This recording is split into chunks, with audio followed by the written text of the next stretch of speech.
Clip number 795۔ اس clip میں آپ قرآن پاک کی سورہ مریم کی آیت نمبر 81 سے 83 تک کی تلاوت، ترجمہ اور تفسیر قرآن صراط الجنان سماعت فرمائیں گے۔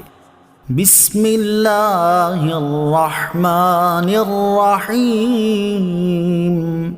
ترجمہ، اللہ کے نام سے شروع جو نہایت مہربان رحمت والا ہے۔ وَاتَّخَذُوا مِن دُونِ اللَّهِ آلِهَةً لِيَكُونُوا لَهُمْ عِزًّا۔ ترجمہ، اور انہوں نے اللہ کے سوا کئی اور معبود بنا لیے تاکہ وہ ان کے لیے سفارشی بن جائیں۔ وَاتَّخَذُوا مِن دُونِ اللَّهِ آلِهَةً، اور انہوں نے اللہ کے سوا کئی اور معبود بنا لیے۔ اس سے پہلی آیات میں حشر اور نشر کا مسئلہ بیان ہوا، اور اب یہاں سے بتوں کے پجاریوں کا رد کیا جا رہا ہے۔ چنانچہ ارشاد فرمایا کہ قریش کے مشرکوں نے اللہ تعالیٰ کی بجائے بتوں کو اپنا معبود بنا لیا، اور وہ اس امید پر ان کی عبادت کرنے لگے کہ وہ ان کے لیے سفارشی بن جائیں اور ان کی مدد کریں اور انہیں عذاب سے بچائیں۔ کلا سیکفرون بعبادتہم ویکونون علیہم ضدا۔ ترجمہ، ہرگز نہیں، عنقریب وہ جھوٹے معبود ان کی عبادت کا انکار کر دیں گے اور وہ ان کے مخالف ہو جائیں گے۔ کلا سیکفرون بعبادتہم، ہرگز نہیں، عنقریب وہ ان کی عبادت کا انکار کر دیں گے۔ اس آیت میں کافروں کا رد کرتے ہوئے ارشاد فرمایا کہ ایسا ہو ہی نہیں سکتا، بلکہ عنقریب وہ بت جنہیں یہ پوجتے تھے ان کی عبادت کا انکار کر دیں گے اور انہیں جھٹلائیں گے اور ان پر لعنت کریں گے۔ اللہ تعالیٰ انہیں بولنے کی قوت دے گا اور وہ کہیں گے، یا رب انہیں عذاب دے کہ انہوں نے تیرے سوا کسی اور کی عبادت کی ہے۔ کفار کی جاہلانہ اور احمقانہ حرکت۔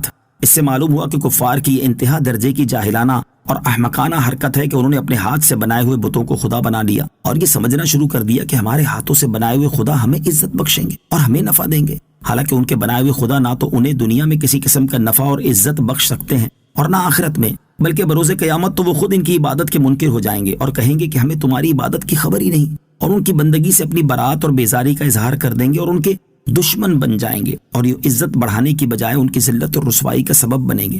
اس انسان پر انتہائی افسوس ہے جو عقل و شعور رکھنے کے باوجود بے جان اور بے فائدہ بتوں کی پوجا تو کرے اور اس رب تعالیٰ کی عبادت نہ کرے جو خود بھی زندہ ہے اور دوسروں کو زندگی عطا بھی کرتا ہے اور ہر طرح کی ذلت سے بچانے اور عزت عطا کرنے کی قدرت بھی رکھتا ہے۔ أَلَمْ تَرَ أَنَّا أَرْسَلْنَا الشَّيَاطِينَ عَلَى الْكَافِرِينَ تَؤُزُّهُمْ أَزًّا۔ ترجمہ، کیا تم نے نہ دیکھا کہ ہم نے کافروں پر شیطان بھیجے کہ وہ انہیں خوب ابھارتے ہیں؟ أَلَمْ تَرَ أَنَّا أَرْسَلْنَا الشَّيَاطِينَ عَلَى الْكَافِرِينَ، کیا تم نے نہ دیکھا کہ ہم نے کافروں پر شیطان بھیجے؟ گزشتہ آیات مبارکہ میں اللہ تعالیٰ نے کافروں کی گمراہیوں اور آخرت میں ان کے حسرتناک انجام کا بیان فرمایا، اور اب اس کا سبب بیان کیا جا رہا ہے کہ آخر کس وجہ سے وہ حق کے خلاف اس طرح کی باتیں کرتے تھے اور دلائل ہونے کے باوجود سمجھتے نہیں تھے۔ چنانچہ ارشاد فرمایا کہ اے حبیب صلی اللہ تعالیٰ علیہ وسلم، کہ آپ نے دیکھا نہیں کہ ہم نے کافروں پر شیطانوں کو چھوڑ دیا اور ان پر شیطانوں کو مسلط کر دیا جو کہ انہیں طرح طرح کے وسوسے دلا کر گناہوں پر خوب ابھارتے ہیں۔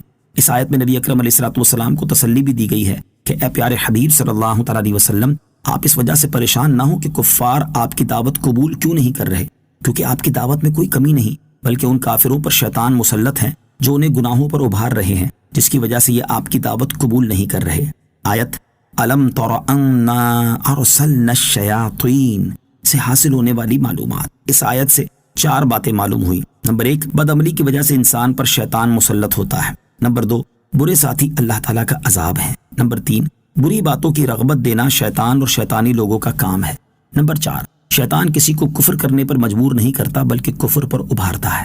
اس کے برخلاف انبیاء کرام علیہ السلام اور ان کے وارث کسی کو ایمان قبول کرنے پر مجبور نہیں کرتے، بلکہ وہ بھی صرف انہیں ایمان کی دعوت اور ترغیب دیتے ہیں۔ اب جو عقل والے ہیں وہ انبیاء کرام علیہ السلام کی دعوت کو قبول کرتے ہیں، اور جو شہوت پرست اور نفس کے بندے ہوتے ہیں وہ شیطان کی دعوت کو قبول کرتے ہیں اور کھلم کھلا اللہ تعالیٰ کی نافرمانی اور اس کے مقابلے پر تم جاتے ہیں اور جہنم کی ابدی سزا کے مستحق ہو جاتے ہیں۔